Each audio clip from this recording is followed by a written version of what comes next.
नमस्कार दोस्तों, उम्मीद करता हूँ आप लोग बहुत अच्छे होंगे। तो आज के इस वीडियो में हम स्विस प्रॉड को पूरा कंप्लीट कर देंगे और ये आखिरी लेक्चर है स्विस प्रॉड लेक्चर सीरीज का। वीडियो स्टार्ट करने से पहले यदि आप चैनल पर नए हैं और वीडियो अच्छा लगता है तो लाइक ज़रूर कीजिएगा। वीडियो हेल्पफुल लगे तो दोस्तों के साथ शेयर भी ज़रूर करना, और चैनल पे नए हो तो चैनल को सब्सक्राइब किए बिना मत जाइएगा। बात करते हैं लेक्चर के पीडीएफ की, तो वो मिलेगा आपको मेरे टेलीग्राम चैनल पे।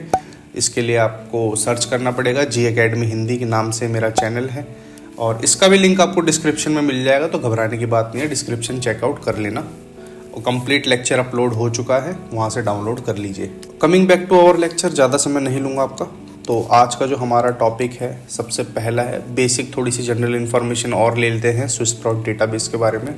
अब कई बच्चों का ये सवाल आता है कि स्विस प्रॉड अगर हम गूगल पे सर्च करें तो एक इंडिपेंडेंट डेटाबेस ये नज़र नहीं आता। तो मेरे भाई हुआ क्या है, कहानी ये है कि स्विस प्रॉड अब एक इंडिपेंडेंट अकेला डेटाबेस नहीं रहा, इसको दूसरे डेटाबेस के साथ मर्ज कर दिया गया है। उसी के बारे में हम इन 3 लाइन में समझेंगे।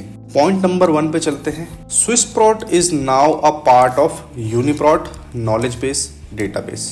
जिस तरीके से मैंने आपको पहले की वीडियोस में बता रखा है यूनिप्रॉड में कि यूनिप्रॉड एक ऐसा डेटाबेस है जो खुद 4 या 3 डेटाबेसेस से मिलकर बना है। अब मैंने 3 क्यों बोला, क्योंकि यहाँ पे जो यूनिमेस डेटाबेस है एक, ये फिलहाल में टर्मिनेट कर दिया गया है।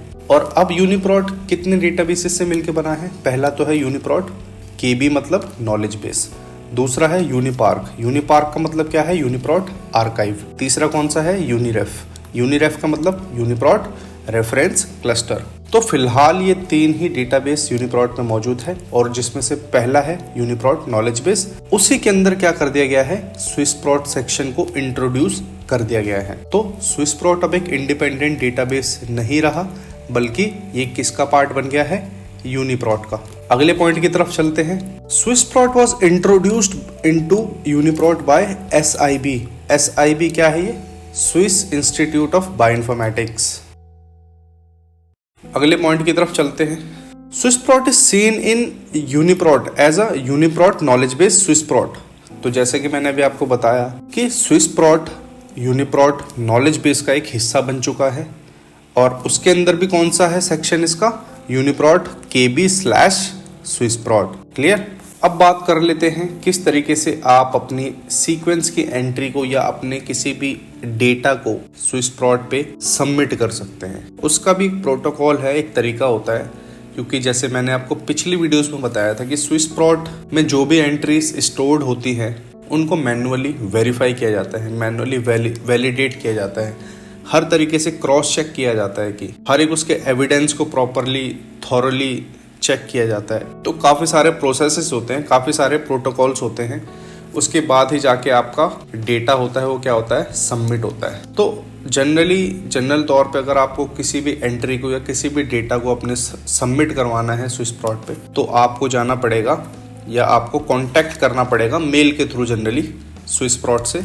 अब मैंने स्विस प्रॉड यहाँ पे बोला तो इसको ऐसे समझना है कि आपको कॉन्टैक्ट करना पड़ेगा अब यूनिप्रॉड पे, क्योंकि स्विस प्रॉड यूनिप्रॉड का एक हिस्सा बन चुका है। क्लियर? तो आपको यूनिप्रॉड से कांटेक्ट करना पड़ेगा, उसके बाद अपनी एंट्री सेंड करनी पड़ेगी या उनके किसी सर्वर पे अपलोड करनी पड़ेगी, इस तरीके से। और दूसरा है EMBL EBI European bioinformatics institute में आपको कांटेक्ट करना पड़ेगा मेल के थ्रू। फिर वो आपको फर्दर प्रोटोकॉल्स बताएंगे, उसके द्वारा आप अपने किसी भी डेटा को सबमिट कर सकते हैं स्विस प्रॉड डेटाबेस पर। तो ये जनरल छोटी सी चीज थी। अगली जो आखिरी चीज है वो है स्विस शॉप। स्विस शॉप बड़ी ही इंटरेस्टिंग चीज है और हम में से बहुत सारे लोगों ने इसे इस्तेमाल किया हुआ है। इसे समझते हैं। पॉइंट नंबर 1 पे बोला जा रहा है N automated sequence alerting system. इसका मतलब क्या हुआ? ये अलर्टिंग सिस्टम की तरह काम करता है। वो कैसे, उसे समझते हैं। जब भी आप किसी भी सीक्वेंस एंट्री से क्या करते हैं? कंप्यूटेशन परफॉर्म करवाते हैं। मान लीजिए आपने मल्टीपल सीक्वेंस अलाइनमेंट ही करवाया अपने प्रोटीन के सीक्वेंस से। अब आपको दिख रहा है कि आपका जो कंप्यूटेशन हो रहा है वो टाइम कंज्यूमिंग है, उसमें टाइम लगेगा। तो जनरली आप क्या करते हैं? आप अपना ईमेल आईडी वहां पे रजिस्टर कर देते हैं पेज पे, और फाइनली क्या होता है, जब वो टास्क आपका कंप्लीट हो जाता है तो आपको एक ईमेल आ जाता है। आपको एक ऐसा ईमेल आएगा, उसमें लिखा होगा कि your task has been completed. आप जाके उसे विजिट कर सकते हैं उस लिंक के थ्रू। तो इससे हुआ क्या?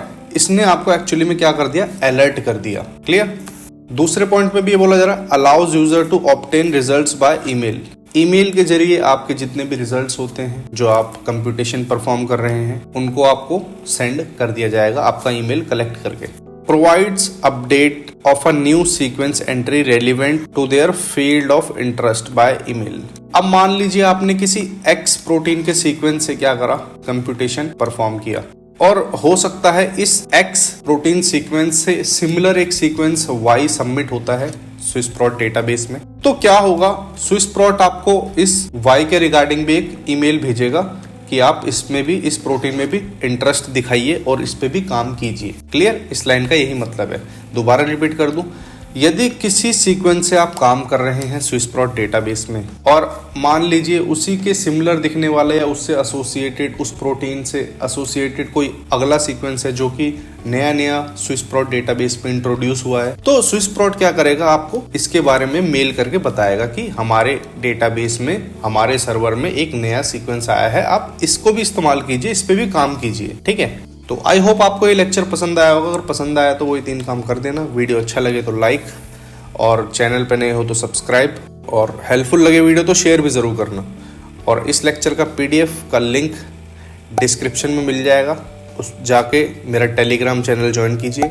वहाँ पे लेक्चर के PDF तो हैं ही, उसके साथ साथ MCQ भी मिल जाएंगे आपको एंट्रेंस एग्ज़ाम से रिलेटेड, और भी बहुत सारी चीज़ें मिल जाएंगी। बस आप जाके ज्वाइन कीजिए Telegram channel. Thanks for watching. मिलते हैं अगली वीडियो में।